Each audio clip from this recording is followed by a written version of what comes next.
Hey, it's the Scotch Test Dummies. We're doing a blind black box review, although it's a blue box, right? Yep. Let's test it. Test it! I don't know what's inside.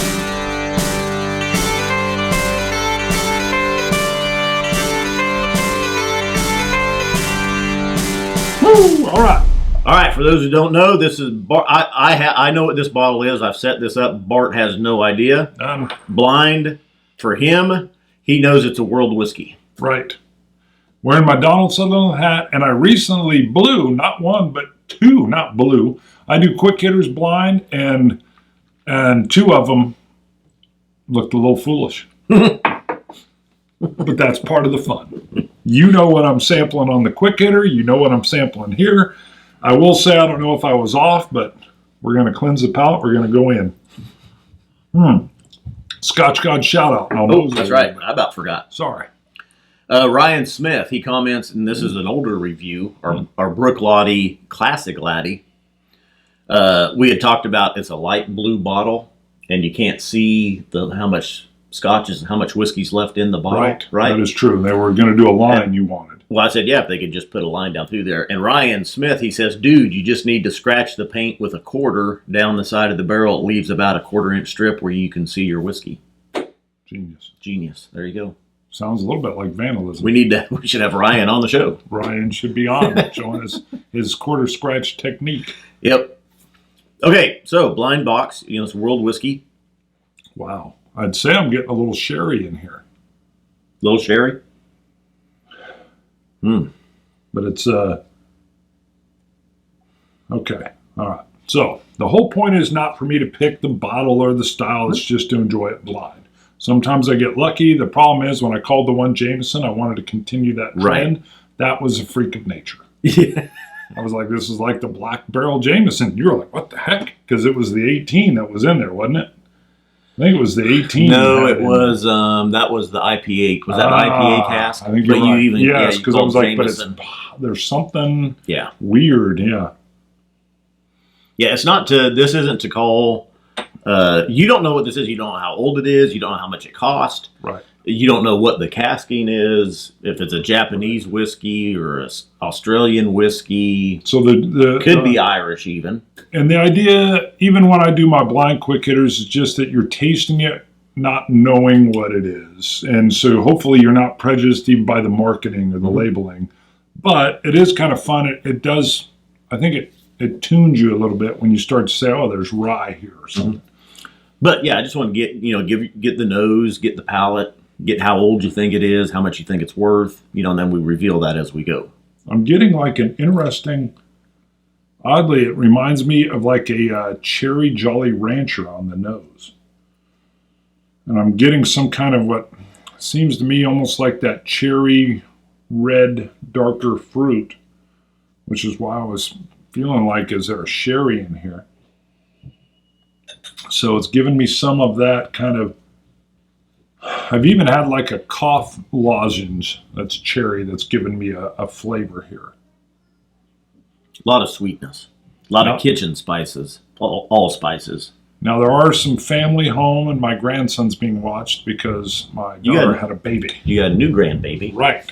And they're still in the hospital. They're still at the hospital. So you may hear some noise. Yeah, real world events are going on around us. Real world events. I just heard my wife moving around upstairs. So if you hear a noise, that's what it is.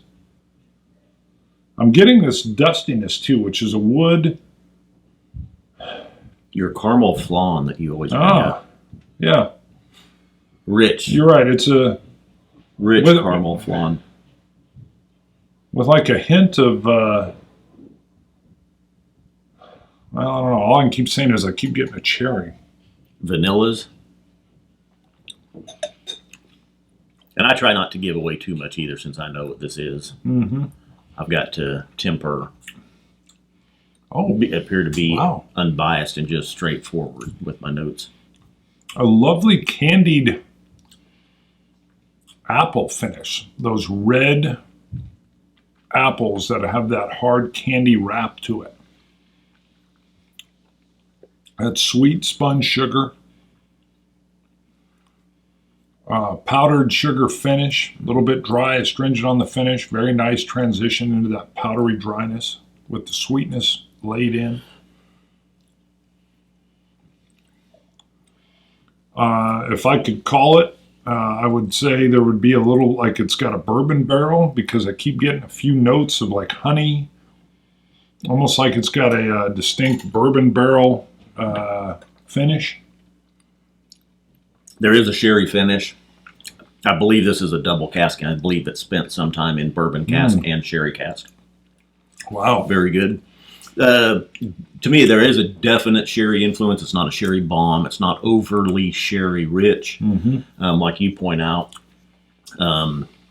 Light sherry, and I get a little bit of a rose petal on the finish with it. It comes in very light. Happens with some sherry finishes. Yes. Yes. This is very delicious. ABV wise, I'd say it's above 40, but not by much. It feels like it's a 43. Which is good because there's some real subtle flavors in there that I think they could be sparked out by a high ABV. I think it is 43%. Very good. So I mean, it's there, but you can tell it's a little bit on the lighter side. Very rich, like you said as well. It's kind of like a dusty oak. Nice sherry influence, caramel flan. Whoever did this did a very good job, because a lot of times you'll call out, oh, I feel like there's a strong bourbon barrel in here, not in one of the older, refills. And I'm always lacking and not picking that up. But this one, I definitely got those bourbon influences. Like you said, the dusty barrel, the honey. Depending on the age, but usually if you have an exclusive sherry maturing, it's really rich in what becomes known as a sherry bomb. The sherry is so strong in it. Not the case here. Lighter sherry influence, nice rich oak. Well, that's what's nice. This is one of the first few times I feel like I've got a trifecta. I definitely feel like I've got like a lighter Glenlivet style scotch that's got a sherry note to it, but like you said, it's subtle. I get the cherries, and then I'm getting those bourbon finishes in the end. And usually I'm not getting, as far as transition goes, I feel like I'm getting a full palate here. Caramels, vanillas, cinnamon from bourbon casking. And all at an ABV that, although light, seems perfect. How old do you think it is? It's so smooth, right? This is where it gets tough, because if I was dealing with an Irish and it's triple distilled, they're so smooth and light, but this does not feel that. I would say this is a 12-year. It doesn't feel like it's older. I would think it would be a 12-year something. See, to me, the age shows when you get that richness, and it's on the palate and the oak and that stuff. This is a 25-year. Wow. That's interesting.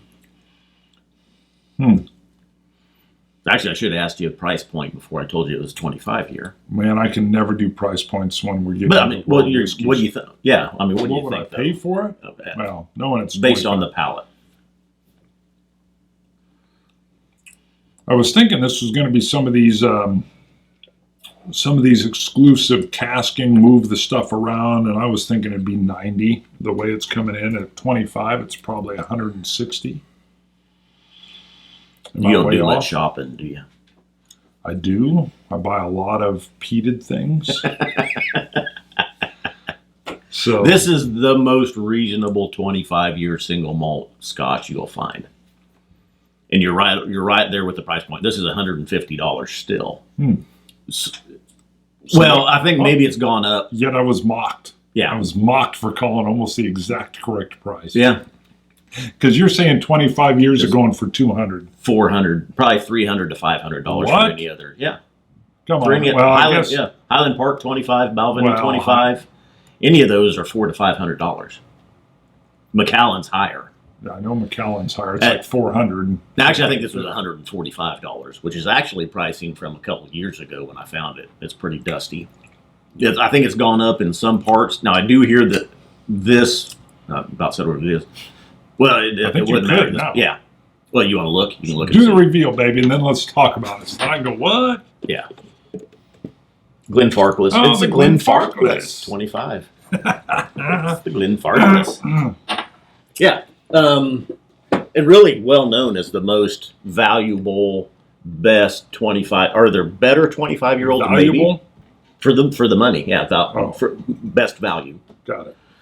At $145, you're right around the $150 mark. If you can still find it for that, maybe it's crept up to the $200 range in some areas. I was very impressed with it when I sat down. This is one I picked up in Oklahoma City when I was down there. Well, yeah, look at I just wiped some of it off, but the dust that was on the top of the tin there. They call out aromas of marmalade, honey, fresh coffee. I didn't get that. Sherry and nuts. Full-bodied with an intense, long-lasting, dry. I don't get the smoky, but malty and dark chocolate. Yeah. Okay, I can see the dark chocolate. No, does it say? It doesn't say on here, but I believe this is a double casking. I don't believe this has been 25 years in a sherry cask.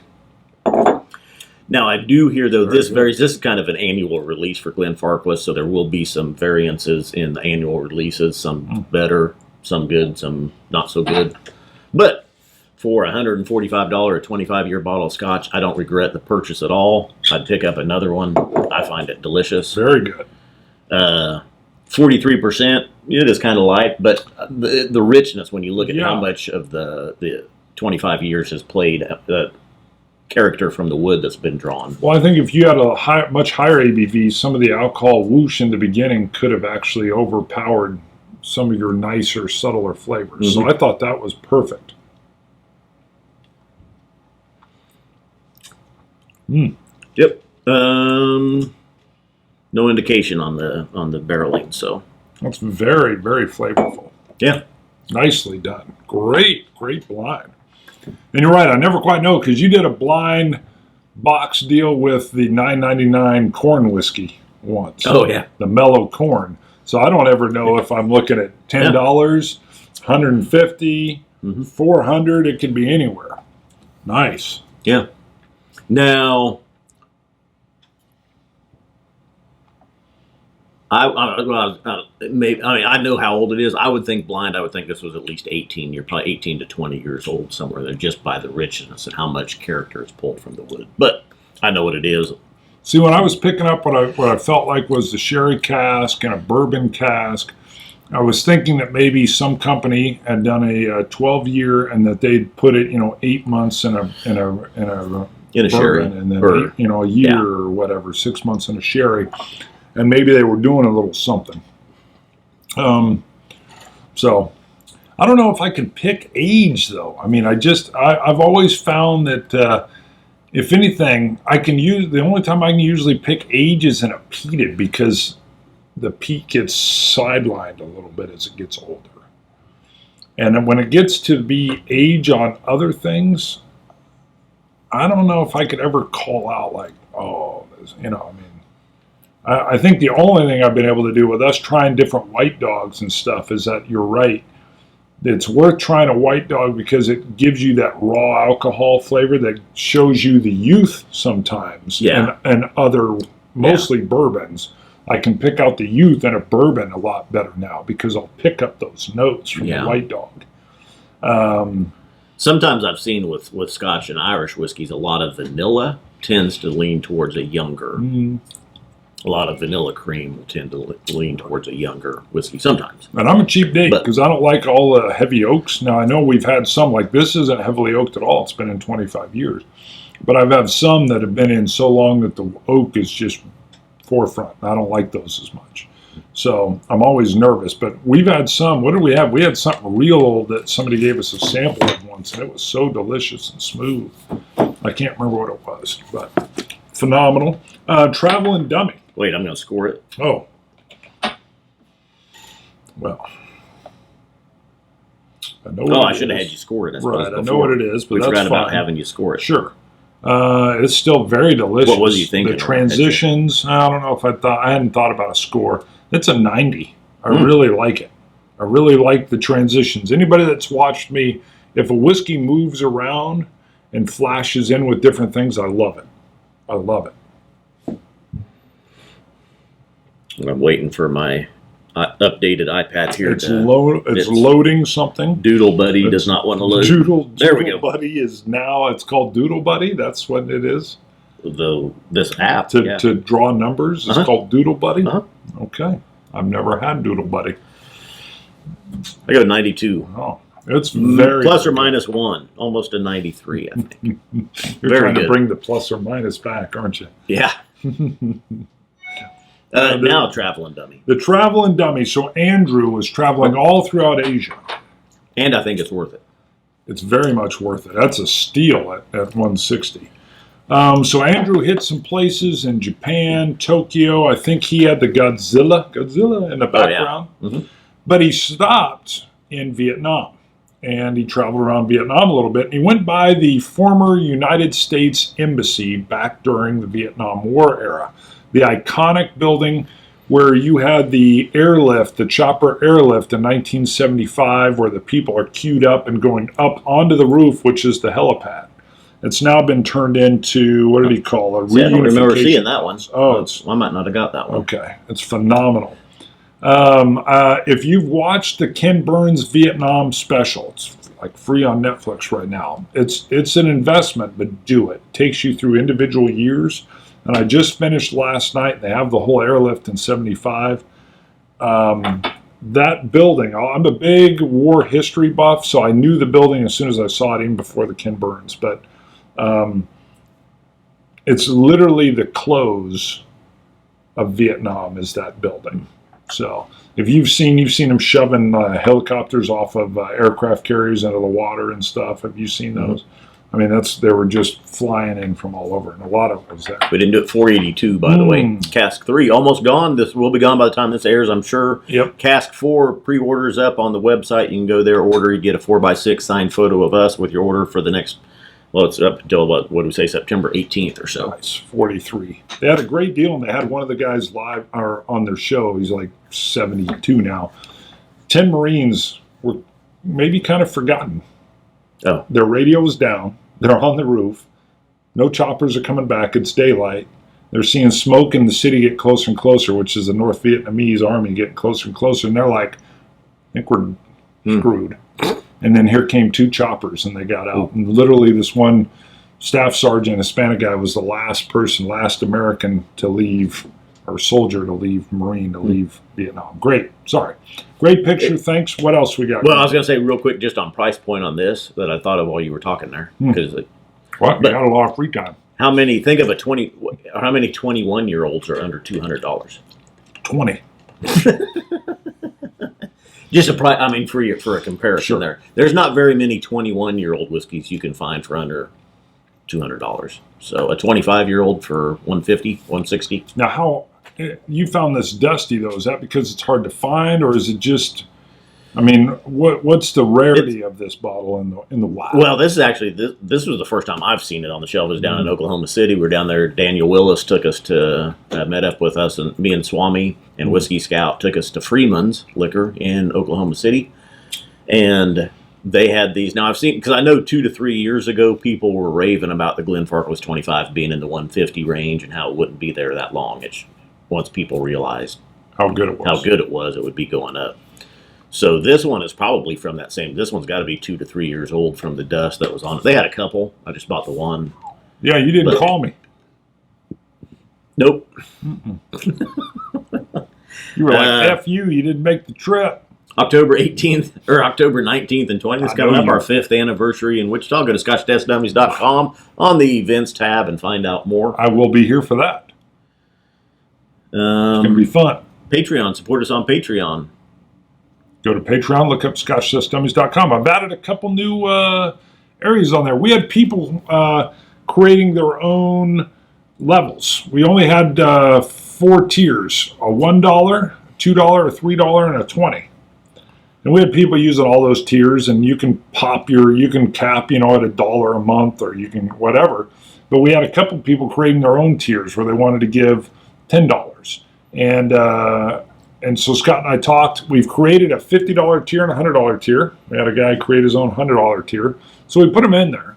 But you can support for as little as $1 a month. So it doesn't matter. But go check that out. There's some change in the tiers going on. And we are going to do, we try to do 4 a year, 1 a quarter. We're a little off. We try to do an exclusive show with just our Patreon supporters. And we're going to do one of those hopefully soon. Yeah. I've been busy, but I've been busy. Scotch It. You Scotch gods. Cilantro. Done.